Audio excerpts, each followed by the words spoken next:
Hey everybody, Mr. John here from the Meredith Public Library, coming back at you once again with another episode of the Quarantine Theater.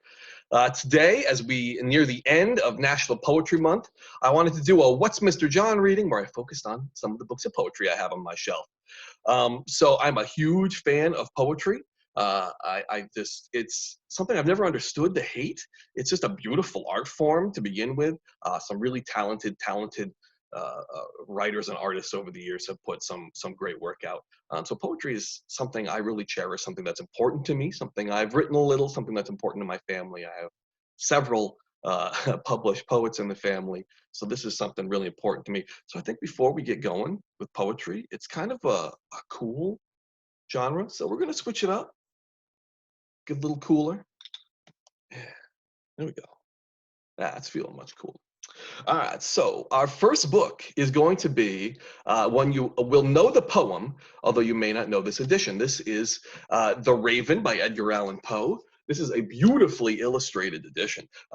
It's done by Gustave Dore, prolific 19th century French artist. He did everything. He's known widely as an illustrator.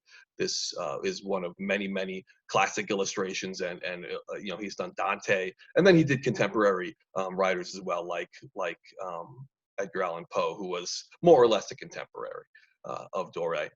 Now, I think you probably know that Edgar Allan Poe died tragically. He was only 40 years old, and just as his popularity was taking off, I believe it was within 4 years of publishing The Raven, which was his real big breakout. And Dore, likewise, was a little cursed by this project. Dore was a prolific artist who put out work after work from the time he was a teenager. But illustrating The Raven was the last thing he ever did. As he finished it up, he is quoted as saying, "Je travaille trop." I work too much. And he was dead within months of finishing this book. Now, it's just beautiful illustrations. I want to pull one up here. Just look at that. That's hauntingly beautiful. You'll notice some interesting details in it too, especially in the shadows. You can see almost a fingerprint sort of texture to it. And these illustrations were done in order to be etched into a steel plate and then reproduced like a printing press. So a flat piece of metal with ink on it would stick really well to a piece of paper, and that's causing a lot of drag and messing up the printing process. So these illustrations are done with some texture in the dark spots, so it's not just a flat surface, and it just lends this really unique quality to this work. It's just really quite beautiful. So that's The Raven, a poem you know, illustrated by Gustave Dore, a artist you might not. Great piece of work. So keep an eye out for beautifully bound, illustrated poetry in bookstores. There's some beautiful books out there. That is for today my only beautiful bound book. The rest are chapbooks. Chapbook, if you don't know, is a small, usually personally published book, which is just a cheap way of getting your work out there. I've got a ton. I know a bunch of writers and poets, so I have bought or been gifted quite a number of chapbooks, but I also have quite a few because while I was an undergrad at UNH, I worked in the English department, and one of my big projects was organizing what was lovingly referred to as the smell room, which was the empty office downstairs into which was dumped everything left behind by every professor who ever left the building. So it was just books and various electronics. And supposedly I was cataloging everything down there, but mostly I was liberating books and taking them home. So one of the books that I got around that time, although this was not one I liberated from the smell room, is a collection. The AEgis from spring 2008. AEgis is UNH's undergraduate literary magazine. They put 2 of these out a year, and any undergraduate student is welcome to submit poetry and photography to be published. The reason I brought the 2008 downstairs, I have several of these upstairs from different years, but 2008 has a poem I quite like. On page 4, a poem by me, John Locke. This is the plan. Let's build a little cottage out of my mother's paintings and the dusty books that line Grammy's house.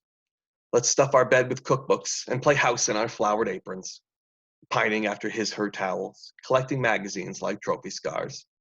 Let's pretend to be adults and make small talk with the clerks, fill out checks in fancy cursive script, and pay our taxes with money I never felt like I had, and watch my hair fall out. So that is a short little poem, the only thing I've ever had published, but something I'm quite proud of. So yeah, take a look, especially in Meredith here. Keep an eye out of stuff coming out of Plymouth. I'm sure we've got literary magazines like this. At the very least, Plymouth State is a hotbed of local theater. So once we're able to get out and about, definitely keep an eye on your universities. There are some really hungry young artists out there putting out some great work. So keep an eye on that.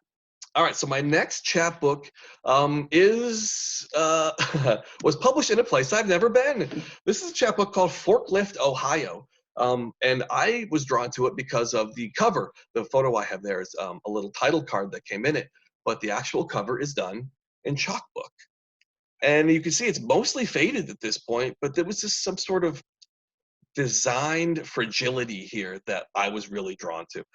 So Forklift Ohio is a journal of poetry, cooking, and light industrial safety. This has been being published since 1994. The most recent edition I found is from spring 2019. Not sure if there are any more of these forthcoming, but they have a good long history of putting out some quality collections of poetry and fiction. Like I said, it's just kind of random that I have this on my shelf. Some professor had brought it back to Durham, New Hampshire, and I had found it and took it and put it in my collection. So this has got some great poetry in here. I'm going to read one from close to the beginning. This is from page 17, just one that kind of has stuck with me, called "I Imagine That Voice in the Farmhouse Is Yours" by Russell Dill. There are a lot of voices in the night when you don't live far off and alone, and this may make you feel more alone. Often, I think they are saying great things, of great numbers of dumb things, and sometimes radiant degrees of brilliance that I cannot comprehend. To me, rarely, I imagine these voices aimed. It is quiet, and I am desperate for some information I am without and craved. Someone is yelling to their dog, at their lover, and I am neither. I am not inclined to answer, but I wait. I don't listen, but I anticipate, maybe, a beautiful voice one day calling, not to me, to come here. I won't know how, or to whom they're speaking, but I do believe I'll feel ready. Beautiful. I love it. Such an unassuming little book. That's some great poetry in it. So that is Forklift, Ohio from 2012. All right, so our final chapbook, our final poem of the day is one especially close to my heart. This is a chapbook called Fishes for Satellites. This is put out by the Hampshire Slam Collective. Hampshire is a small private university in Western Massachusetts, one that I applied to when I was 18 and was not accepted. And of course, my younger brother applied to and got in. So if you've guessed it by now, he is one of the featured poets in this collection. Another one of the poets is his current wife, my now sister-in-law. So this was the chapbook put out by the 2009 National Poetry Slam team. They had lived together for a summer in a crazy house, and I can only imagine some of the things that went on there, but they put out a beautiful chapbook of poetry with some great poems in here by my brother. He's written a lot of great things. It's really annoying when a younger sibling is really good at things. It's a real pain in the butt. Things that I enjoy doing myself. But this is a poem that I can't even be mad at him for writing because it's just that good. So this is called Mount Washington's Shadow.